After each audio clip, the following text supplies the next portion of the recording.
Stamps and registrations survey నా దాంట్లోనే ఉంది. ఈ సర్వేకి సంబంధించిన దాంట్లో ఇందిరమ్మ ప్రభుత్వం వచ్చిన తర్వాత రాష్ట్ర వ్యాప్తంగా సుమారు 960-970 మంది సర్వేర్లు ఉండాలి. కేవలం 232 మంది మాత్రమే ఉన్నారు.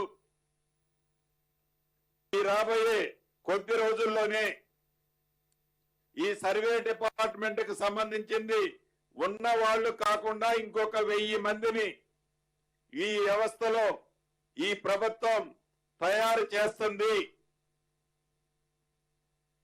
అదే రకంగా ప్రధాన ప్రతిపక్షం అని చెప్పుకుంటే మాజీ మంత్రులు అంటున్నారు స్టాంప్స్ అండ్ రిజిస్ట్రేషన్స్ రెవెన్యూ తగ్గిపోయింది, రియల్ ఎస్టేట్ పూర్తిగా పడిపోయింది, టోటల్ గా మేము వెళ్ళిపోవడంతోనే మేము దిగటంతోనే రెవెన్యూ ఇన్కమ్ జనరేట్ అయ్యేది మొత్తం పడిపోయాయని చెప్తున్నారు. గడిచిన 4 నెలలలో ఈ సంవత్సరం మొత్తం మీద ఇన్కమ్ అప్ ట్రెండ్ లో ఉన్నది తప్ప గత సంవత్సరంతో కంపేర్ చేస్తే డెఫినెట్ గా డౌన్ ట్రెండ్ లో లేదు అనేది ఆ ప్రధాన ప్రతిపక్షాలు గ్రహించాలి అనేది ఈ వేదిక ద్వారా వాళ్ళకి తెలియజేస్తున్నాను. మేము ఆశించినంత పెరగలేదు. మేము అనుకున్నాం 15 to 18% పెరుగుద్దని అనుకున్నాం. అంత పెరగని మాట వాస్తవం. గ్లోబల్ అవేర్గానే రియల్ ఎస్టేట్ అంత గొప్పగా లేదు.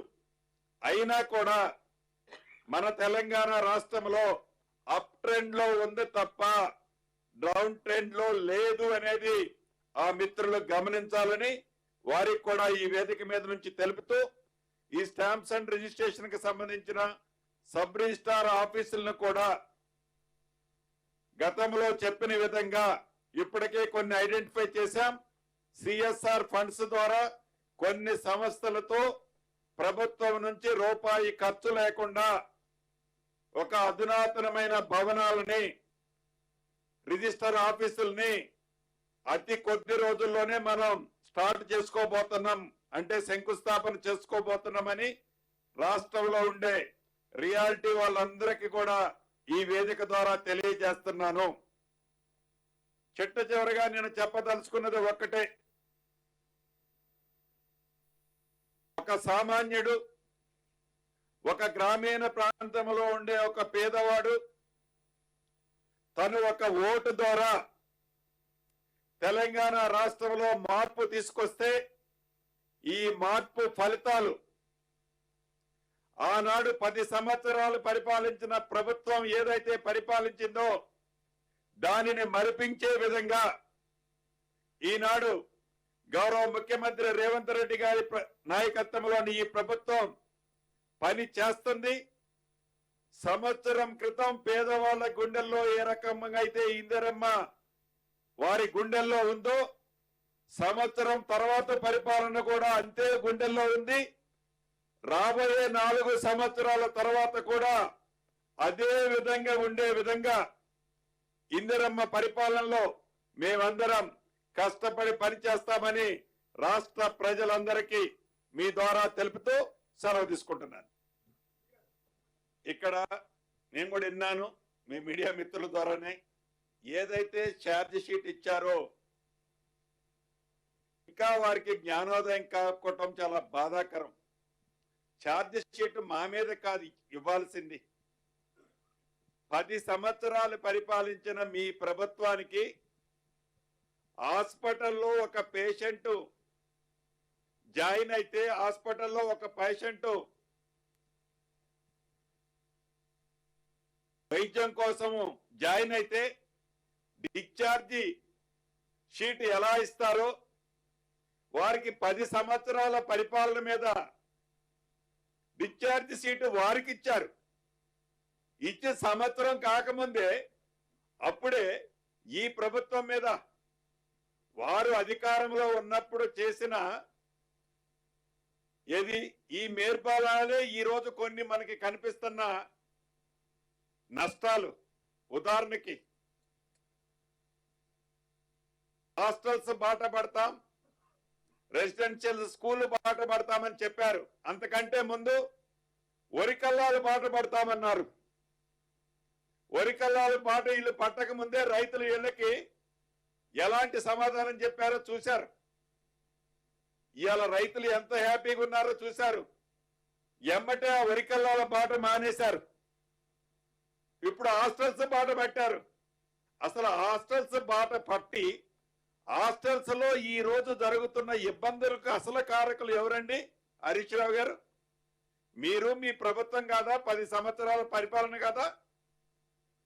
ఏనాడైనా ఆ పేదవాడి పిల్లోడో పాపో ఆ రెసిడెన్షియల్ స్కూల్లో చదువుతుంటే అది కోళ్ల ఫారం అయినా కావచ్చు, పాత మిషనరీ పీకేసిన రైస్ మిల్లులు కావచ్చు, మీరు నడిపిన రెసిడెన్షియల్ స్కూల్స్ ఒక పర్మనెంట్ స్ట్రక్చర్ ఏర్పరచాలనో, ఆ పేద పిల్లలకి మంచి డైట్ ఛార్జీలు ఇవ్వాలనో, ఆ ఆడపిల్లలకి కాస్మెటిక్ ఛార్జీలు ఇవ్వాలనో ఏనాడైనా 10 సంవత్సరాల్లో మీకు ఇంజెక్టర్ జ్ఞానం ఉండి ఆలోచించారా? ఈనాడు అటువంటి హాస్టల్స్ కి సంబంధించింది పోరుబాట పట్టే రైట్ మీకు ఎక్కడది? 10 సంవత్సరాల్లో మీరు ఒలకబెట్టింది ఏంటి, ఒరగబెట్టింది ఏంటి? సంవత్సరం పూర్తి కాకముందే మీ ఆలోచన ఎట్లుందంటే, ప్రభుత్వం ఏర్పడిన మొదటి 10 రోజుల నుంచి ఇదే క్యాసెట్. మీరు కనీసం ఒక 3 సంవత్సరాలు టైం ఇచ్చుంటే మేము చేయలేదని అంటే ఒక నమ్మేవాళ్ళు. నిజంగా ఈరోజు మీ ప్రవర్తన చూస్తుంటే, దొంగిలించి వాడెవడో ఉరుకుతుంటే వాడిని దొంగ దొంగ అని మళ్ళీ నేను చెప్పిన సామెతగా ఉంది వాళ్ళ ప్రవర్తన. వారి పింక్ మీడియా ప్రింట్ చేస్తున్న వార్తలు చూస్తుంటే ఇంకొకటి కూడా అన్నట్లున్నారు, తొక్లక పాలనని. ఎవరిది తొక్లక పాలన?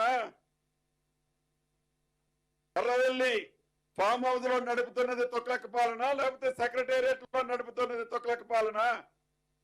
10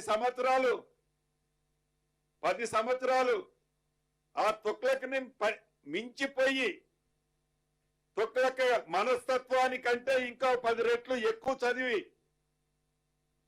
ధర్నాలు చేసుకునే స్వేచ్ఛగా ఒక మనిషి మాట్లాడుకునే, మీడియా మిత్రులు వార్తలు రాసే స్వేచ్ఛ వల్ల, ఒక వ్యక్తి మంత్రి గాని, ఎంపీ గాని, ఎమ్మెల్యే గాని కలిసి మీతో మాట్లాడే స్వేచ్ఛ వల్ల, ఏ మనిషి స్వేచ్ఛని, భారత రాజ్యాంగానికి ప్రకారం కలిగే హక్కుల్ని ఆనాడు పూర్తిగా హరించి మీరు మీ పరిపాలన ఎర్రవెల్లి ఫామ్ హౌస్ నుంచి తొక్లక పాలన పరిపాలించిన మీరు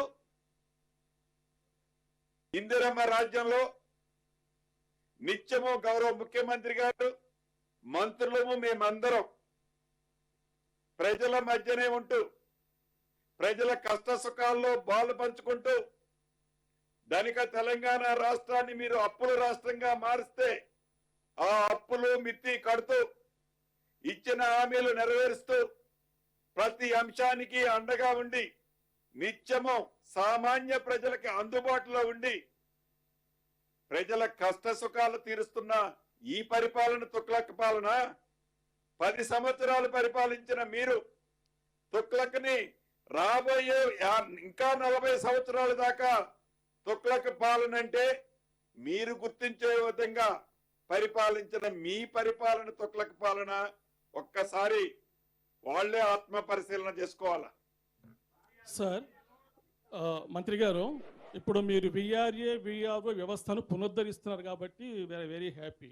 బట్ గత కాంగ్రెస్ గవర్నమెంట్ ఈ వ్యవస్థను పటిష్టంగా నిర్వహించడానికి సర్వీస్